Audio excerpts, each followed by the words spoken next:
Aquí comienza una nueva edición de COPLAC, Palestina en 7 días. Un programa de la Confederación Palestina Latinoamericana y del Caribe, COPLAC. Toda la información sobre los últimos acontecimientos, la historia y la cultura de un pueblo que, como el palestino, lucha cotidianamente por sus inalienables derechos contra la ocupación, el apartheid y la barbarie. Palestina, desde una mirada latinoamericana. Con la producción técnica general y la edición de Germán Chilevi, locución y presentación de Mariano Ali, y la conducción y dirección de Rafael Araya Masri.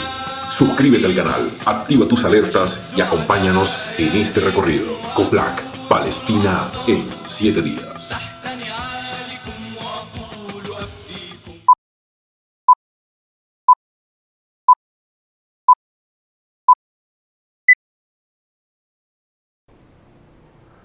Hola, aquí estamos de nuevo para presentarles esta quinta edición de COPLAC Palestina en 7 días, para traerles la información, para comentar, para conversar con ustedes, para hacer un poco más profundo el conocimiento sobre una causa que merece la mayor atención de todos y de todas, por supuesto, para despertar ese sentimiento de solidaridad tan presente muchas veces, pero que donde si no hay un ejercicio constante se pierde el impulso y tenemos la obligación, digámoslo así, de tomarlo de nuevo, traerlo a la primera línea y que se transforme en una referencia de la solidaridad, de la necesidad de un pueblo, de recibir el cariño, el apoyo y todo aquello que sirva para apoyar una causa de liberación nacional como es la causa palestina.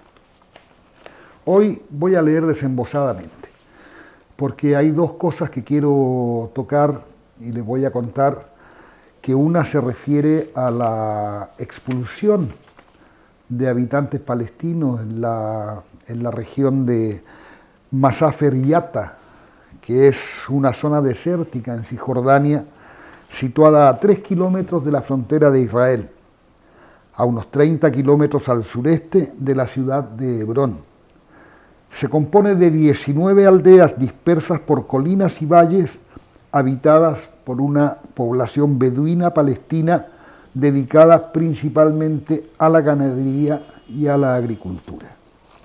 Este es un excelente artículo que salió publicado en el diario.es, un periódico español tomado de internet, y que yo quiero leerlo porque creo que es importante saber lo que está pasando hoy como un problema central, porque quiero comentarles que cuando ya hablábamos hace un par de programas sobre lo que era la ocupación y la colonización, hablábamos de esta complicidad permanente entre colonos, ejército, policía, políticas oficiales del gobierno israelí, más el aval de la Corte Suprema de Justicia para justificar todos estos actos de barbarie y de desposesión al que Israel somete al pueblo palestino, ¿no? Y este caso no es una excepción, porque esta región ha sido declarada zona militar cerrada por el ejército israelí para precisamente realizar maniobras militares, como si ellos no tuvieran una región donde poder hacer sus maniobras y donde especializar a su especialísimo, valga la redundancia, ejército de ocupación. Entonces es una excusa más para expulsar habitantes originarios de sus legítimas tierras, de sus propiedades. Y este artículo nos comenta precisamente esto, y esto es lo que vengo a hablar con ustedes hoy. Masafer Yatta. Israel planea la mayor expulsión de personas palestinas desde 1967. 1.200 personas palestinas, incluidos 580 niñas y niños, corren el riesgo inminente de ser desalojadas de sus tierras en Masafer Yatta y Hebrón. Tras décadas de demolición, reconstrucción y una batalla legal de más de 20 años, el Tribunal Supremo de Justicia de Israel ha rechazado los recursos sobre las órdenes de desalojo dictada contra los habitantes palestinos de Masafer Yatta.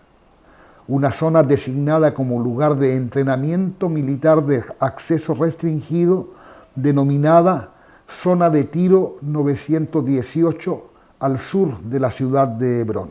Bilal Salem, residente de Kirbet al-Fakait, una de las aldeas amenazadas, relata con amargura la muerte de su tío Suleimán, un anciano líder de la comunidad de refugiados de Palestina de al-Khair en South Hebron Hills, al ser atropellado por un camión militar. Ash Suleimán, como se le llama aquí, era conocido por su activismo pacífico y su apoyo a las comunidades locales. Siempre se preocupaba por la seguridad de su comunidad. El 5 de enero de 2022 se puso delante de un camión militar mientras las fuerzas israelíes llevaban a cabo una operación para confiscar vehículos no registrados para impedir que salieran con los coches. Lo atropellaron, lo asesinaron. Bilal, con los ojos llenos de lágrimas, añade: el soldado que conducía el camión podía evitar a mi tío, pero se quería deshacer de él, ya que se oponía al ejército cada vez que actuaba en esta zona. Lo atropelló y arrastró su cuerpo durante varios metros sin detenerse. Continúa hablando de la historia de su comunidad y recordando a su abuelo.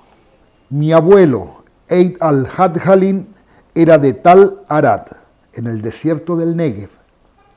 Era el líder de su comunidad y fue expulsado de su pueblo por el Estado de Israel durante la Nakba de 1948. Llevó a su comunidad a Masafer Yatta, donde compró una parcela de 20 hectáreas y se estableció. Sus descendientes tienen todos los documentos que lo demuestran, emitidos por las autoridades jordanas que administraban el país en aquella época, pero a nadie le importaba. En 1967, cuando Israel ocupó Cisjordania, incluida Masafer Yatta, el abuelo Bilal y su pueblo se enfrentaron a una nueva ocupación y a una nueva Nakba, ya que unos años después se les pidió que abandonaran su tierra por motivos militares. Después de él, su hijo Sleiman, el tío de Bilal, lideró la comunidad, pero también murió. Los hijos de Sleiman continuarán la lucha junto con Bilal. ¿Cómo puede el Estado de Israel declarar tierra estatal una tierra que ha ocupado? ¿Dónde está el derecho internacional?, pregunta Bilal. Las comunidades de Masafer Yatta han presentado documentos que prueban su posesión de las tierras en las que viven desde hace décadas. Y esto antes de la ocupación, ante el tribunal israelí, que sin embargo falló a favor del ejército. Hasna al-Hadline, una madre que vive en el mismo pueblo que Bilal, no quiere perder la esperanza, pero siente el miedo continuamente. Comillas: los niños y las niñas viven aterrorizados, por una parte por el ejército que viene a amenazarlos diariamente, por otra parte por los colonos que les atacan de camino a la escuela. Debemos resistir, como nos enseñó Ash Suleimán. Aún así, los niños deben seguir estudiando. El hecho de que nuestros hijos sigan yendo a la escuela nos anima a resistir. Hasna explica las dificultades a las que se enfrentan en Masafer Yatta. Lo más difícil aquí es la atención sanitaria. Tenemos que ir a Hebrón para recibir tratamiento. Tenemos acceso a una clínica móvil de UNRWA, pero no es suficiente para la atención específica. También recibimos alimentos de UNRWA cada 3 meses. Si nos desalojan, no sé qué vamos a hacer. Muchas de las casas en las que viven los habitantes de Masafer Yatta son prefabricadas y fueron instaladas después de que sus casas fueran destruidas por el ejército. El acceso al agua potable es muy limitado y tienen electricidad gracias a paneles solares. Los colonos llevan a cabo ataques para demoler nuestras casas, escuelas, instalaciones. Nosotros intentamos resistir todo lo que podemos, declara Hasna. Fátima es alumna de la escuela de niñas de al-Khair. Tiene 15 años. Su sueño es ir a la universidad y ser abogada. Como ella, 130 niñas estudian desde la primaria hasta la secundaria en esta escuela. Vienen de los pueblos de los alrededores. La directora, Youmana, viene todos los días desde Hebrón. Me siento muy orgullosa de mis alumnas, dice, algunas de las cuales han podido llegar a la universidad. Para las estudiantes, la escuela es un lugar donde se sienten protegidas y en la que pueden aprender y distraerse. Las niñas no quieren hablar del riesgo de ser desplazadas, quieren olvidarse de lo que está ocurriendo en su comunidad, aunque solo sean unas horas. Lo único que quiero es una mochila nueva para el próximo año, declara Joda, una niña de 6 años. Esto es lo que sucede en el terreno. Esto es, vuelvo a repetir, aquello de lo que hablábamos en el programa anterior, de lo que mencionaba hace un rato, de este engranaje perfectamente sincronizado entre colonos, ejército, gobierno y Tribunal Supremo de Justicia, para convalidar, para avalar y para darle un aspecto de legalidad a algo que no es legal, que es absolutamente ilegal y contrario a las leyes. Y esto es lo que está sucediendo ahí, la desposesión de nuevo, la expulsión de sus habitantes y la demolición de sus viviendas. Para terminar con este tema que hemos abordado hoy de manera tan pedestre, si se quiere, de tener que leerlo ante ustedes, vamos a ver un pequeño video de la cadena Al-Mayadin sobre este tema, precisamente sobre este desalojo, subtitulado en español.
Continuando con esto, bueno, también la segunda, que no es en realidad una información, pero sí tiene que ver con un hecho puntual, y lo vamos a ver en una fotografía, que es el momento en que el embajador de Israel ante la Organización de Naciones Unidas, Gilad Erdan, destruye públicamente un informe del Consejo de Derechos Humanos del 29 de octubre de 2021 y que marca, por supuesto, una lógica, un comportamiento y el desprecio profundo por lo que es la legalidad internacional y por lo que son las resoluciones, tanto de la ONU como de todos sus organismos y áreas dependientes, Consejo de Seguridad, Consejo de Derechos Humanos, UNESCO, todos los que han emitido declaraciones de condena.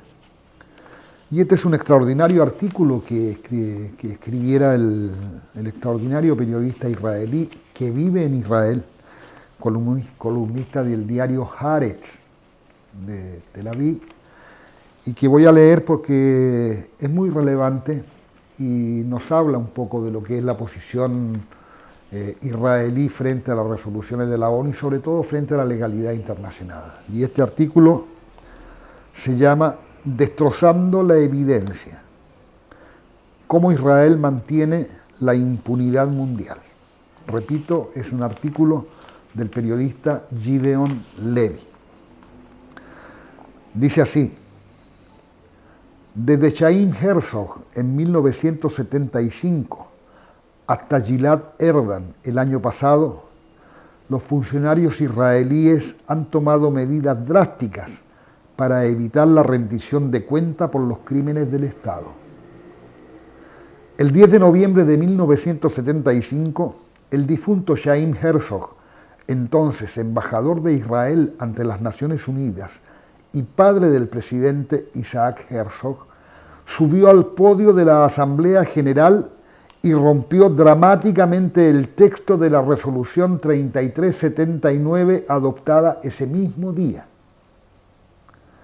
La resolución 3379 declaró que el sionismo es una forma de racismo y discriminación racial. Israel se sorprendió. Un bulevar importante de Haifa, nombrado en honor de la ONU, fue rebautizado rápidamente como Boulevard del Sionismo por el ayuntamiento de Haifa, casi como una broma del destino. La calle, una vez nombrada en agradecimiento a la ONU por declarar en 1947 su apoyo al establecimiento de Israel como Estado, fue renombrado 3 décadas después debido a una decisión diferente de la misma organización. Chaim Herzog fue un superhéroe inmediato en Israel. Fue el momento cumbre de su carrera. Los israelíes consideraron su gesto teatral como una respuesta adecuada a lo que el país percibía como un acto de antisemitismo global. Casi todos los israelíes, incluido yo más joven, teníamos esa opinión en ese momento. Comparando el sionismo con el racismo, eso solo podía ser antisemitismo. Años pasados, la ONU rescindió esa decisión en diciembre de 1991, pero unas décadas más tarde, todo se ve diferente nuevamente. El sionismo, que hoy en día se trata esencialmente de la preservación de la supremacía judía en un país habitado por 2 pueblos, ya no parece demasiado lejos de cómo lo presentó en la decisión original de la ONU. Asimismo, el gesto realizado por Herzog, padre, en el podio de la ONU, triturar las páginas de una decisión que la mayoría de las naciones del mundo habían aceptado como lícita, parece mucho menos apropiado hoy que en su momento. Violación de derechos humanos. Lo que no ha cambiado ni un centímetro desde la adopción de la resolución 3379 en 1975 es la actitud de Israel hacia las organizaciones internacionales y al derecho internacional.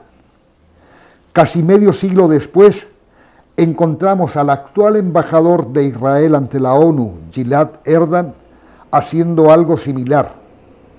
El 29 de octubre de 2021 se paró en el mismo escenario y rompió el último informe anual del Consejo de Derechos Humanos de la Organización de Naciones Unidas.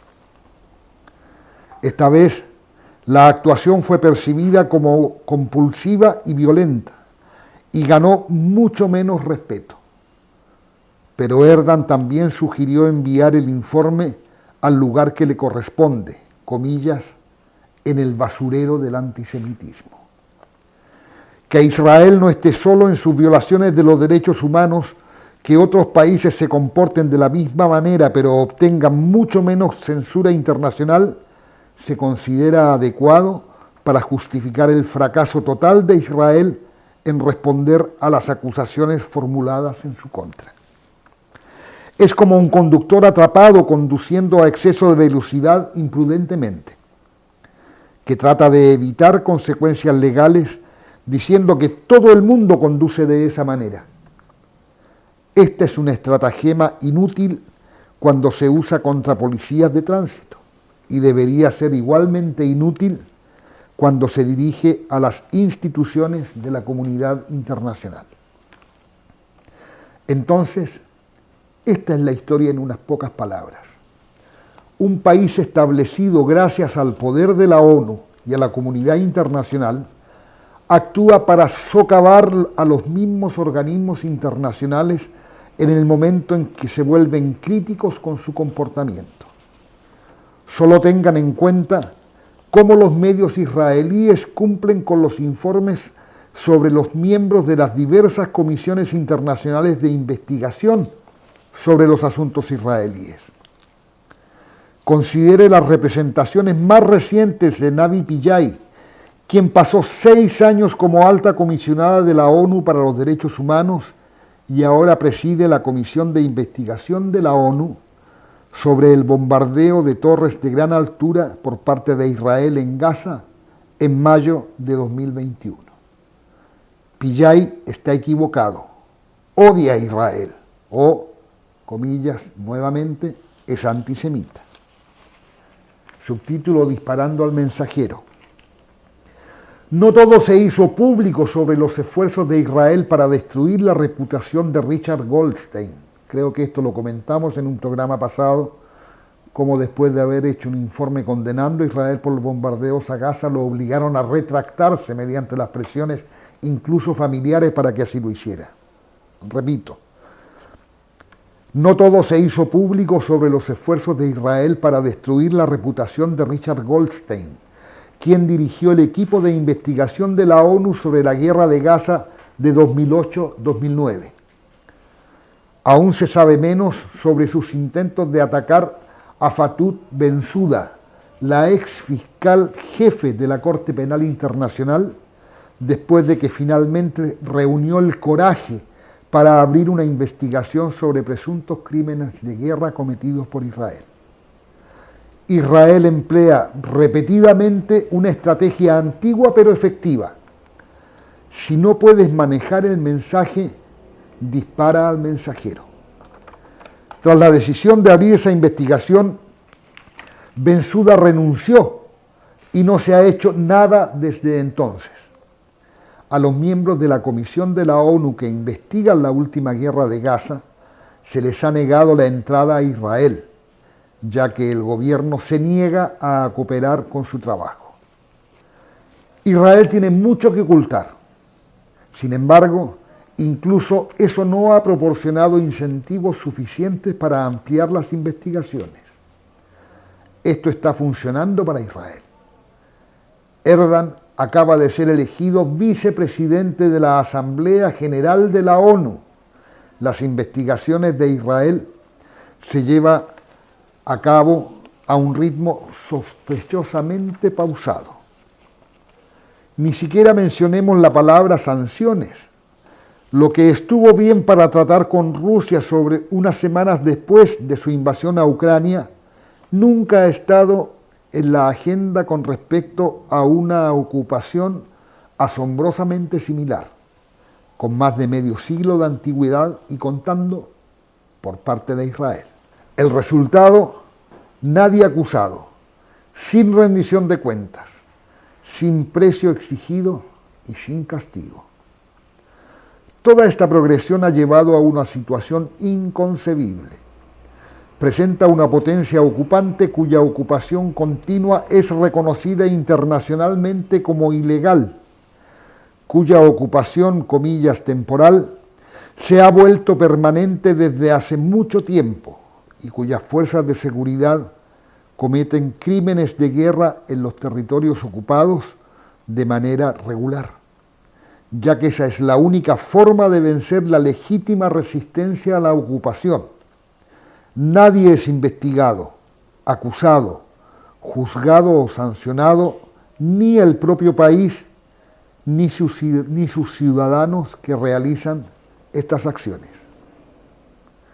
Dado que el sistema judicial en Israel también absuelve sistemáticamente a quienes cometen tales crímenes, se crea una situación en la que Israel, su gobierno, su ejército y otras organizaciones operan con una impunidad automática, ciega, continua y casi total.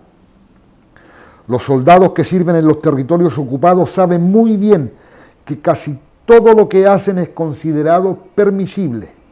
Disparar, matar, abusar, humillar. Nunca serán castigados ni por Israel ni por nadie más. Cada día hay más asesinatos, arrestos sin juicio por motivos políticos, castigos colectivos, demoliciones de viviendas, confiscación de tierras, torturas y humillaciones, expansión de asentamientos y explotación de recursos naturales. Nunca nadie es responsable, más allá de aquellos que intentan cambiar esta situación distorsionada.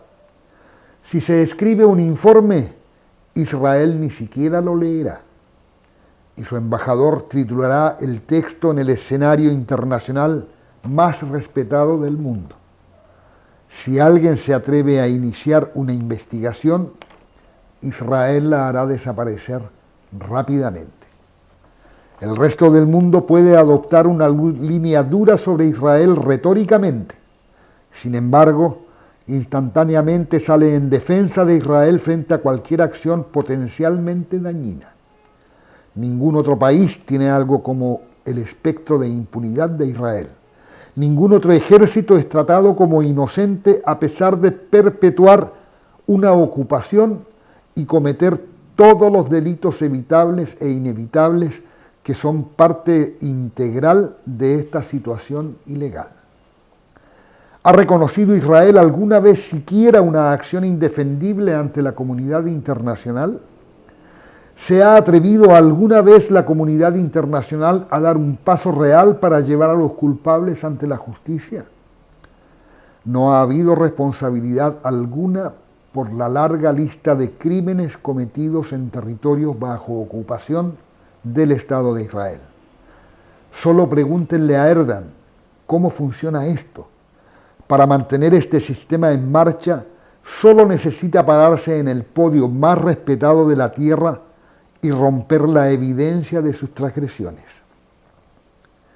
Este es el artículo de Gideon Levy, que es columnista del diario Haaretz y miembro del consejo editorial del periódico. Levy se unió a Haaretz en 1982 y pasó 4 años como adjunto del periódico. Recibió el premio de periodista Euromed en 2008, el premio a la libertad de Leipzig en 2001, el premio de la Unión de Periodistas de Israel en 1997 y el premio de la Asociación de Derechos Humanos de Israel en 1996. Verso acaba de publicar su nuevo libro, The Punishment of Gaza.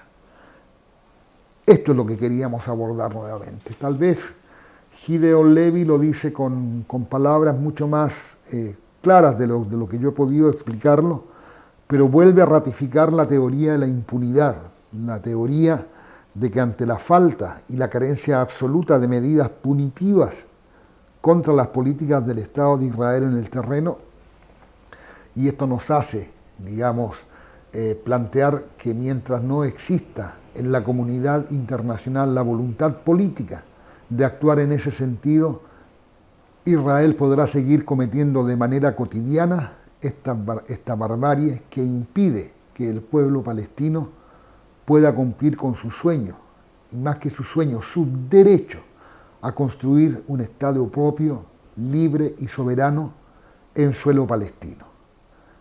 Esto ha sido todo por hoy. Los esperamos para la próxima con una nueva edición de Coplac Palestina en 7 días, pero no olvides suscribirte al canal, darle un me gusta y seguimos adelante. Hasta pronto. Coplac Palestina en 7 días.